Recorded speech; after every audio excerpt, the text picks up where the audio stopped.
What's up, everyone? My name is Jean, and I am pumped that you are at Transit Weekend. Last night was so fun, and today is going to be even more amazing. Last night, you started to talk about the different pressures that you have in your life. Remember that balloon that popped on stage when the pressure got to be too much? Yeah, that was awesome. But it's also not awesome because that can really happen in our lives. When the pressure, stress, or anxiety builds up in our life, it's not good. We have to relieve that pressure or else. Last night, we started to talk about ways we all deal with pressure in our lives, the harmful ways and the healthy ways. And that's what we're going to talk about more right now. Since there are only two ways to deal with pressure, it's important to know the differences and how they impact your life. None of us want to pop like that balloon. First way you can deal with pressure is in harmful ways.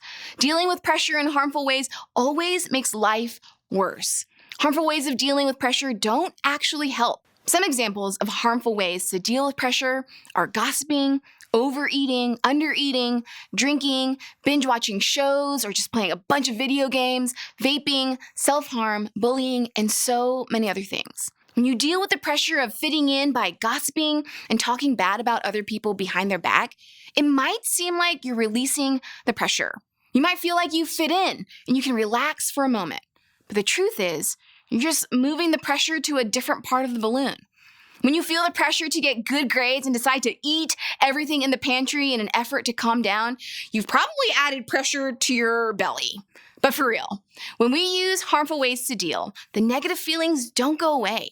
When we use harmful ways to deal, they ultimately catch up with us and make life even harder. Using harmful ways to deal with pressure might give you a temporary relief from your pressure, but in the end, they hurt you even more. But the good news is that there's another way that actually helps you release that pressure. Jesus knows the pressure that you feel and wants you to know that he doesn't want you to deal with it on your own. Jesus says, "Come to me, all you who are weary and burdened, and I will give you rest." Jesus says to come to him when you feel pressure. Look for ways to deal with your pressure in ways that are good and helpful. Jesus doesn't leave you alone. In fact, there are a lot of healthy ways to deal that actually release the pressure you feel. I'm sure you know of some healthy ways to deal with pressure. Going for a walk, talking to God about your day, reaching out to a friend, eating a healthy meal, or even wearing a cozy piece of clothing. So next time you feel the pressure to succeed in sports or in school, talking with a friend about it will help you release some of the pressure. When you feel the pressure to keep up with other people, a healthy way to deal with that is to talk to God. You release some of the pressure. Maybe you feel pressure to not cause trouble at home. And when you get a good night's sleep, that's a really healthy way to deal with the pressure and release it. So, to recap, harmful ways of dealing with pressure seem like they help, but you're really just pushing the pressure around to another part of the balloon. Harmful ways of dealing don't release any of the pressure. But when you deal with pressure in healthy ways, you actually release the pressure that you feel. I'm sure you know that life will always come with pressure.